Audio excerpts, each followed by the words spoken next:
are the top 10 reasons why your visa application gets rejected. So let's find out what these are in the video. Just a little disclaimer, the list that I'll be giving is not exhaustive and the actions that I will be suggesting must be taken with a grain of salt.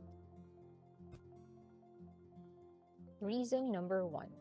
A false, counterfeit, or forged travel document was presented. Guys, this is a no-no in any visa application. So what you should do is to always supply authentic documents. Reason number 2. The justification for the purpose and conditions of the intended stay was not provided or is not reliable. Whether your travel purpose is for tourism, family business, or a business visit, you should be able to supply the corresponding documents. Under reason number 2, this could be any of the following. It can be the relevant documents were not submitted.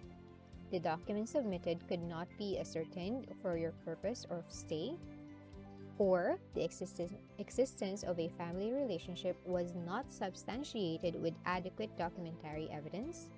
It can also be the requested duration of stay is not consistent with any leave entitlements or leave credits, or you were previously granted an invitation of the same host, but it has not been used to enter the Schengen area, although the visa has been given for this particular purpose. Aside from that, it can also be the flight and hotel reservation submitted has been cancelled in the meantime. So for this one, clarify your intended purpose, whether it's for tourism, family visit, or a business visit. If it's for tourism, provide accommodation reservations, flight reservations, and make sure that they are verifiable. For a family visit, you can supply birth certificates indicating how you are closely related, and make sure that you are using the visa for its intended purpose. For a business visit, if you are going to visit a business partner, then ask him or her to write an invitation letter or even a sponsorship letter for you.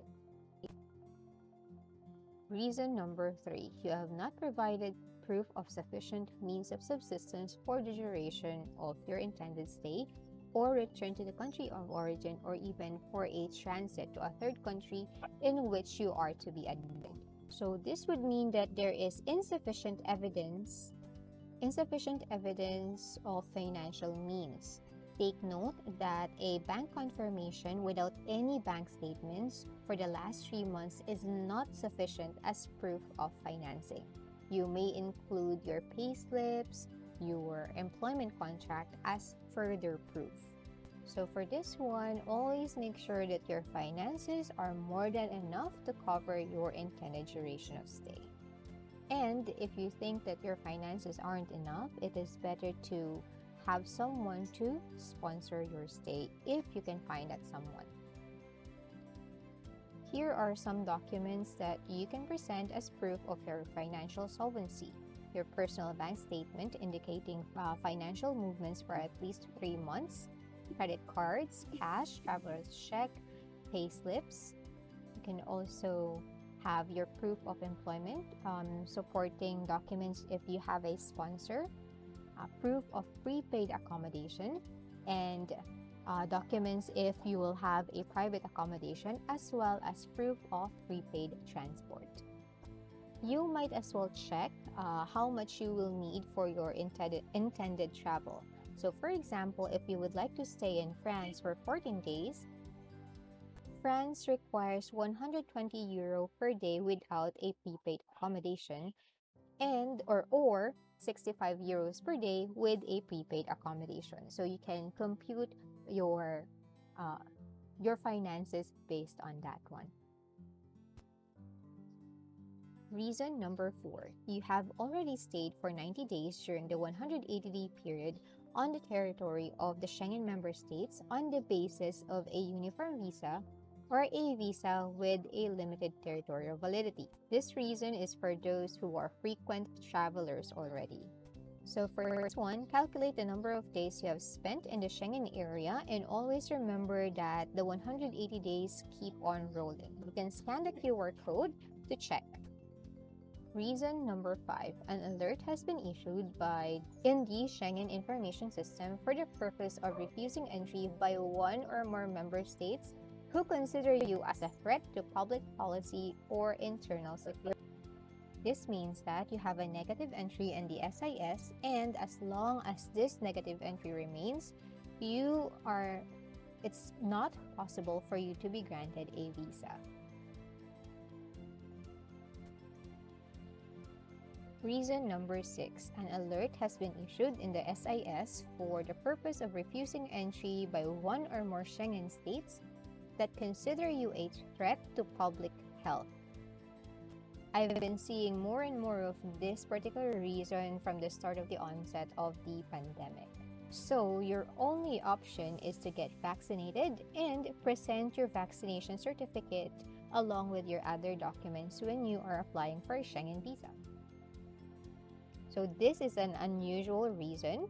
Reason number 7, an alert has been issued by the SIS for the purpose of refusing entry by one or more member states that consider you a threat to their international relations. The only option for this one is to contact the Schengen state that issued the alert. Reason number 8, you have not provided proof of possession of adequate and valid travel medical insurance. One of the requirements of the Schengen visa is a valid travel medical insurance, and now they have included that COVID-19 should be covered in the travel insurance. So what you must do is submit an adequate travel health insurance with a minimum coverage sum of 30,000 euros and valid for all Schengen states, and make sure that it explicitly says it covers COVID-19 emergencies. Do take note that each embassy may have a list of the valid travel insurance that they are suggesting for you to get, depending on your nationality. Reason number 9, the information submitted regarding the justification for the purpose and conditions of the intended stay was not reliable. Here, you must clarify your purpose. Make sure that you do not have any contradictory statements in your application. Also, provide documentary proof of your purpose. You can refer to the documents that you may provide found in reason number 2 as well. And lastly, reason number 10. This is the most common reason that I have been seeing for those who have received a refusal letter. So, your intention to leave the territory of the member states before the expiry of the visa could not be ascertained, meaning the Schengen state is not sure whether you will return to your country of origin or not after your visa expires. So how would the embassy know if you will be returning or not? They actually have to work out a return prediction.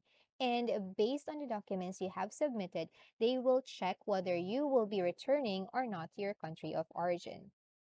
This may also mean that the documents that you have submitted were not sufficient to predict a positive result.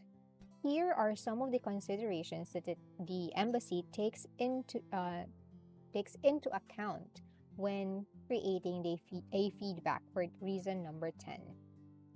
Okay, the first one, your family ties in your home country, whether you have your spouse, you have minor children, or you are a guardian to your parents, your professional binding experience, whether you have a fixed employment or not, your economic bond, whether you have a fixed and regular income from employment or from real estate assets. This can also be due to the non-establishment or non-confirmation of a fixed employment, improper use of a Schengen visa in the past, where you could have overstayed your visa, or changes in the personal situation since the granting of the last Schengen visa. For reason number 10, supply the following documents to the embassy. First, if it's about your work, Then provide a certificate of employment when you started work and include the number of leave credits that you have. Make sure that your leave credit entitlement is the same or similar to the number of days that you want to explore the Schengen area. Also provide a no objection certificate from your employer. This should indicate when you are expected to return to your home country by your employer. You may also include the following: land title, rental agreement, or other real estate assets in your name. You have to make sure that these assets are in your name so that the embassy can ascertain that you have real estate properties.